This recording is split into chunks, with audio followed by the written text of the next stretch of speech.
Welcome back, students. So in today's lesson, we're going to focus on taking data from the internet and making very simple graphs from it.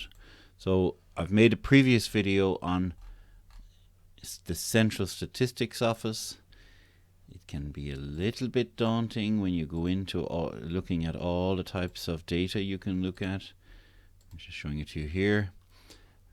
You can click on data sets and you can filter for certain things, but maybe a simpler website is the Met Éireann data.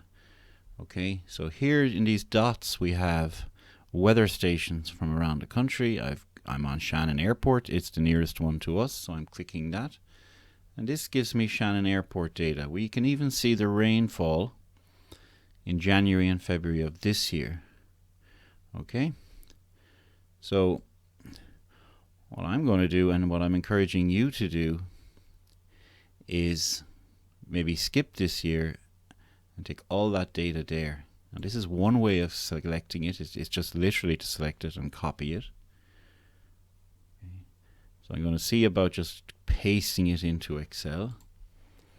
I'll open up an Excel spreadsheet. A new one. Blank.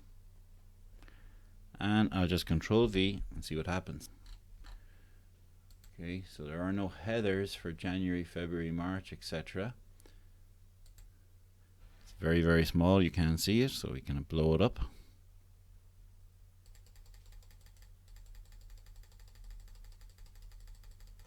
Okay, I'm going to select every cell and double click in the A, between A and B, and that shrinks them down to as far as they can go with the number of digits and so on. Okay, I'm going to see about putting the number. I'm going to add a column and see, can I put January, February along here. First I'll just try dragging it, see does it do it for me. It does. Brilliant. Okay, so that's that done. Maybe I should have dragged with a capital on the J. I'm not sure whether it'll drag on top of this. Let's delete that. Hit the delete button and drag again, and it will apply my text editing as capitals. Okay, now you see the way the May is disappearing here, so I'm going to select everything again and do that trick again, and now I can see May. Okay, so loads of ways of plotting this. We could just kind of superimpose the plots and see what we would get, or we could do something much simpler here like this. Now we'll see what Excel thinks of it when I drop it in. Weird. Oh, you see that January? That's there's an extra piece of data there, isn't there?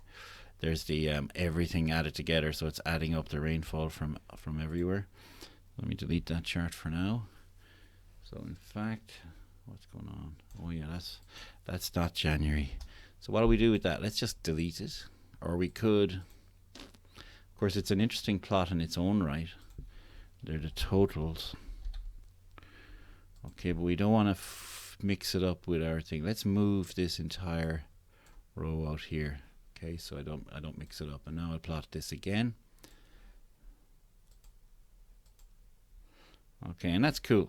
Okay, and that's enough for me to leave this. I might post this to you. Oh yeah, one more thing quickly here. We're 3 minutes and 50 in, so you're going to watch this video to start a class.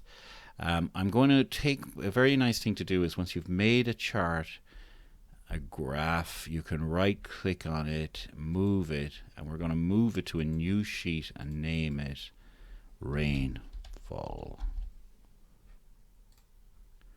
Okay, now, and I'll just put in, it seems to, do we have everything right here? Yeah, this could be labeled Rainfall and this could be given a name, but that's enough for now. So we've Rainfall and we've the sheet. You could rename your sheet. Now I'm going to send this to you. I'm going to obviously post a YouTube video. I'm going to do that now. It's nearly time for me to go to school, so I better hurry up. And I'm going to post this file to you.